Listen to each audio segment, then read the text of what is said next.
Je suis sûr que comme moi, tu as regardé de centaines de vidéos parlant du coronavirus. Comme moi, tu es sûrement sur le point d'exploser parce que tu reçois trop d'informations. Les réseaux sociaux, sur le net, les médias, la télé ne parlent que de ça. Franchement, arrêtez.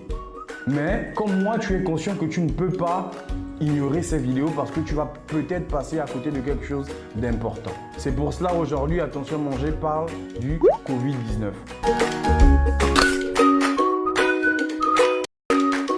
Après, je te vois me dire que mais Attention Manger, c'est pas un truc alimentaire, sur des conseils alimentaires. Vous aussi, vous parlez du Covid-19. Oui, on en parle. Parce qu'il faut le rappeler, c'est d'abord une crise sanitaire, ce qui correspond parfaitement au domaine d'action de la Gaza. Alors, je vois certaines personnes déjà dire que on devient parano, c'est trop, on abuse, etc. Mais j'ai envie de dire que quand dans un pays bien plus développé que le nôtre, en moyenne 500 personnes meurent par jour à cause du coronavirus, tu penses qu'il n'y a pas de quoi être parano? Tu te souviens, en 2003, il y a eu une épidémie similaire à celle qu'il y a maintenant. C'était le SRAS. D'ailleurs, ça fait partie aussi de la famille des coronavirus. Cette épidémie a aussi fait des milliers de morts à travers le monde, mais elle s'est arrêtée d'elle-même. Il n'y a jamais eu de vaccin ni de traitement.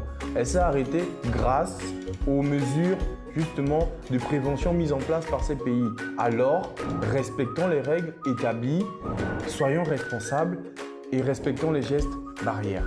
En cas de symptômes, contactez le 1410 et vous serez pris en charge rapidement. Les voies de contamination sont donc premièrement des gouttelettes de salive d'une personne infectée, c'est-à-dire si la personne éternue, tousse ou postillonne à côté de vous, il y a risque d'infection. Deuxièmement, le contact avec une personne infectée. Et comment savoir que telle ou telle personne infectée? C'est pas possible. Raison pour laquelle on vous demande de rester chez vous, parce que la période de contamination est relativement longue. On parle de 14 jours minimum.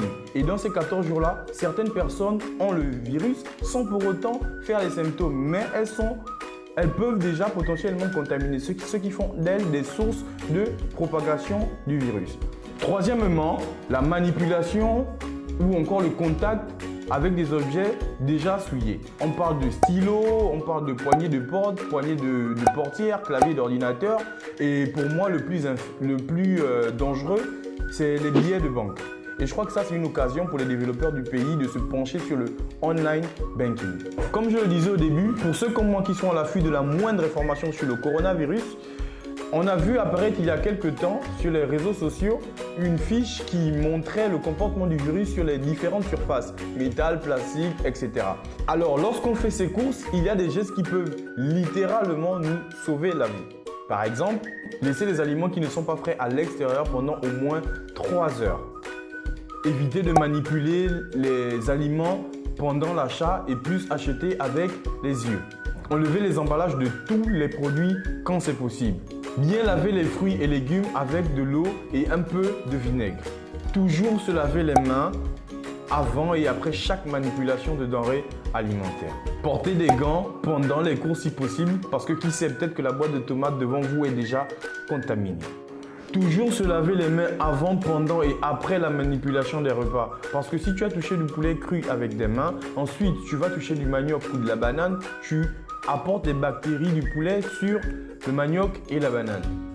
Et ensuite, on ne le répétera jamais assez, bien laver ses fruits et légumes avec de l'eau et du vinaigre. C'est très important.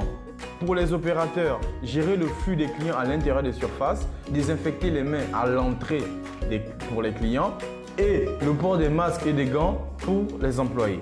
Attention Manger, c'est tout pour aujourd'hui. Merci pour l'attention.